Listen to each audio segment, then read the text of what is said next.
여러분 안녕하세요. 어느덧 2020년의 마지막 날이 다가왔습니다. 한 해가 끝나가니 올해를 돌아보고 내년을 계획하는 시간을 가지면 좋을 것 같아요.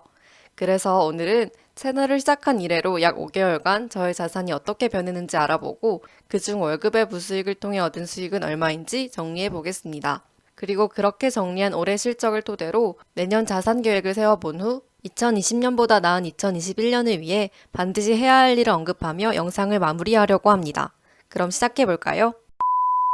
먼저 5개월 전과 현재의 자산을 비교해 보겠습니다. 제가 처음으로 가지고 있는 돈을 전부 모아서 정리해 본 것은 올해 7월 18일이었습니다. 올해 8월에 올린 영상에서 이때 파악한 자산을 토대로 1억을 모으려면 어느 정도의 시간이 걸릴지 계산해 보는 시간을 가졌습니다. 이때의 총계는 전 직장에서 2년 동안 벌어서 쓰고 남은 돈과 이직 후 두 번의 월급을 합한 금액이라고 보시면 될 것 같네요. 다 해서 약 3,100만 원 정도였습니다. 그리고 12월 29일 그저께 저의 자산을 확인해 보니 총 5,700만 원 정도인 것을 확인할 수 있었습니다. 정말 놀라웠죠. 5달 동안 자산이 약 2,600만 원 정도 증가했습니다. 요약하자면 저는 5개월 동안 자산이 2,600만 원 늘었고 현재 총 자산은 약 5,700만 원 정도입니다. 2,600만 원은 이전 직장에서 2년 동안 모은 금액과 비슷한 금액입니다. 급여 자체가 많이 오르기도 했지만 저 때는 굳이 돈을 모아야겠다는 생각이 없어서 의식하지 않고 소비했는데 그 영향이 큰 것 같습니다. 2,600만 원은 2화에서 매달 250만 원씩 저축하여 연말까지 1,500만 원을 모으겠다는 목표보다 1,100만 원 더 많은 금액이며 4화에서 연말까지 5천만 원을 모으고 싶다고 수정한 목표보다도 700만 원이 많습니다. 왜 이런 일이 벌어진 것일까요? 우선 첫 번째 이유는 급여 소득이 예상보다 많이 들어왔기 때문입니다. 예상 급여를 산정한 다음 달부터 출장이 매우 잦았고 집을 구했음에도 집에서 자는 날보다 출장지에서 자는 날이 더 많았습니다. 그래서 출장비를 추가로 저축할 수 있었습니다. 또 보너스는 의료비나 여행 등 목돈이 필요한 경우에 쓸 경우가 생길 것 같아서 일부러 저축 목표액에 더하지 않았지만 코로나로 여행 갈 일도 거의 없었고 큰 돈이 들어갈 일이 없었습니다. 이렇게 출장비와 보너스가 추가되어 급여 소득은 예상보다 늘었지만 지출은 그대로 유지하였습니다. 그렇게 급여 추가 소득의 대부분을 저축하고 투자하였습니다. 하지만 아무리 급여가 더 많이 들어왔다 한들 다 합해도 1,000만 원이 되지는 않았습니다. 계산을 해보니 이 중 절반 정도는 월급의 부수입으로 얻은 것이었습니다. 그럼 이어서 제가 어떤 방법으로 월급의 부수입을 얻었는지 정리해보겠습니다. 계산해본 결과 월급의 부수입은 약 430만 원 정도였습니다.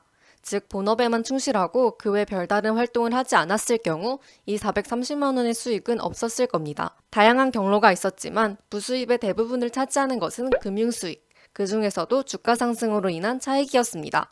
앞서 보여드린 자산 분석표를 참고하시면 저의 주식과 연금저축펀드의 잔액이 크게 올라 있는 것을 확인할 수 있습니다. 하지만 증가한 만큼이 모두 수익은 아니고 주식을 더 사기도 했기 때문에 그것을 감안해서 수익을 비교해야 합니다.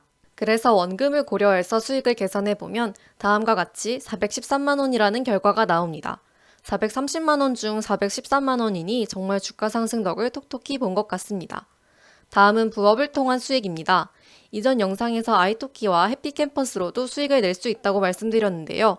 아직 그 중에서 현금화한 것은 아이토키의 수익뿐입니다. 그마저도 일부는 아직 사이버머니로 남아있습니다. 인출 과정이 번거롭고 시간이 조금 걸리더라고요. 두 차례에 걸쳐 입금된 금액을 합하면 약 14만 원 정도였습니다.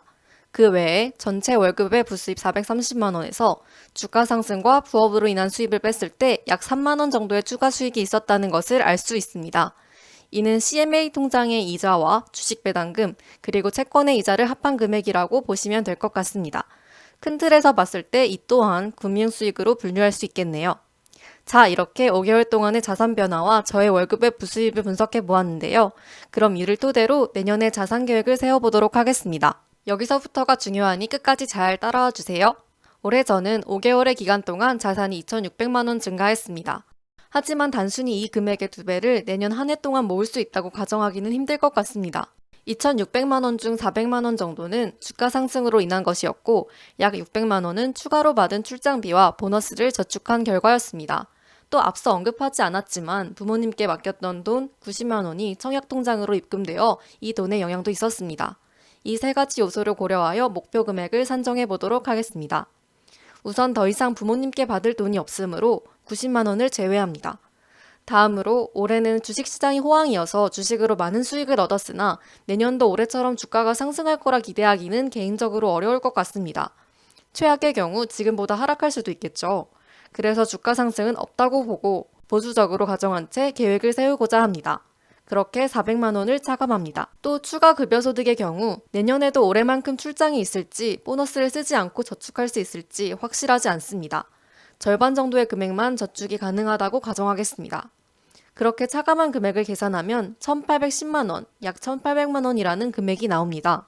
이는 반년 기준으로 계산한 금액이므로 내년 연말까지는 이를 2배한 금액인 3,600만 원을 모을 수 있을 것이라 예상됩니다. 그렇게 되면 2021년 연말까지 현재 자산 5,700만 원에서 3,600만 원을 더한 금액인 9,300만 원을 목표 금액으로 설정할 수 있겠네요. 현실적인 목표는 1억에서 조금 안 되는 금액이지만 부업소득도 지금보다 늘리고 경제 공부도 열심히 해서 연말까지 1억을 달성하는 것이 저의 개인적인 바람입니다. 마지막으로 2020년보다 나은 2021년을 위해서 반드시 해야 할 일입니다. 사실 이번 영상을 통해 이미 전해드린 것 같기도 합니다. 바로 계획을 세우는 것입니다. 일본 소프트뱅크사의 손정희 회장은 19살의 나이에 20대부터 60대까지 인생 50년 계획을 세우고 그것을 전부 이룬 결과 지금 일본 제1의 부자가 되었습니다. 남들이 불가능할 것이라고 생각했던 계획을 20대부터 50대까지 성공적으로 완수하고 지금은 60대의 계획을 실행 중에 있습니다. 돈을 모으겠다는 생각이 없었던 저 또한 경제적 자유를 누리겠다는 계획을 세우자마자 지난 2년 동안 저축한 금액을 반년 만에 저축할 수 있었습니다. 계획을 세우고 의식적으로 노력하는 것과 그냥 살아가는 것은 천지 차이라는 것을 알게 되었습니다. 여러분은 내년 한 해 동안 어떤 것을 이루고 싶으신가요? 돈과 관련된 것이어도 좋고 그 외의 것이라도 상관없습니다. 오늘보다 나은 내일을 원한다면 이루고 싶은 목표를 정하고 그 목표에 맞는 계획을 세우고 그 계획을 실천하기 위해 집요하게 노력해야 합니다. 1년은 긴 듯 짧고 짧은 듯 긴 시간입니다. 내년 마지막 날이 되어 지난 1년을 돌아봤을 때 후회 없는 1년을 보냈다고 자부할 수 있으면 좋겠습니다. 여러분도 여러분만의 신년 목표를 세우고 그 목표를 이루기 위해 치열하게 노력하는 한 해가 되시길 바랍니다. 언제나 시청해주셔서 감사합니다. 그럼 내년에 뵙겠습니다. 안녕.